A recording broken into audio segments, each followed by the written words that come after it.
ঈদ উৎসবকে ঘিরে সিনেমা হলগুলোতে বেড়েছে দর্শকের পদচারণা। এদেশের সিনেমা প্রেমীরা সারা বছর অপেক্ষা করে থাকেন এই সময়টার জন্য। কেউ কেউ দেখেছেন একা, কেউ কেউ পরিবার নিয়ে, কিন্তু যাচ্ছেন সকলেই প্রেক্ষাগৃহে।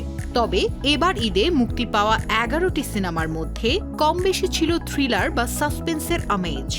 ঈদে মুক্তির কথা ছিল মোহাম্মদ জাফর ইকবালের হরর অ্যাকশন ধাঁচের সিনেমা ডেড বডির। সেভাবে শুরু হয়েছিল প্রচারণাও, কিন্তু ঠিক ঈদের দুদিন আগে পিছিয়ে আসেন। সিদ্ধান্ত নেন রোজা ও কোরবানির ঈদের মাঝামাঝি সময়ে মুক্তি দেবেন।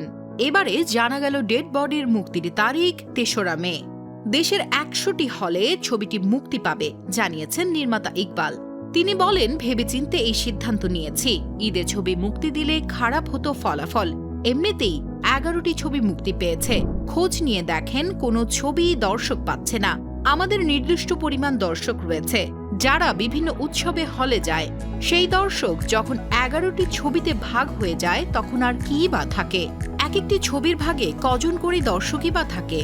অনেক নির্মাতাকেই বলেছিলাম এইভাবে করে ছবি মুক্তি না দিতে, তবে তারা কথা শোনেননি। এখন সেটার ফলাফল ভোগ করছেন। নির্মাতা আরও বলেন, আমি ৩রা মে ছবিটি মুক্তি দিলে কোরবানির ঈদও পাবো। আশা করছি দর্শক সিনেমাটি দেখবে। ডেড বডি সিনেমায় দেখা যাবে সময়ের জনপ্রিয় অভিনেতা শ্যামল মাওলাকে। তিনি এখানে বেশ চ্যালেঞ্জিং একটি চরিত্রে হাজির হবেন। তার সঙ্গে রয়েছেন জনপ্রিয় চিত্রনায়ক জিয়াউল রোশান ও মিষ্টি জাহান নামের নবাগতা নায়িকা। এই সিনেমায় আরও অভিনয় করেছেন ওমর সানি, রাশেদ মামুন অপু, কলকাতার অভিনেত্রী অন্বেষা রায় অ্যানি সহ আরও অনেকেই।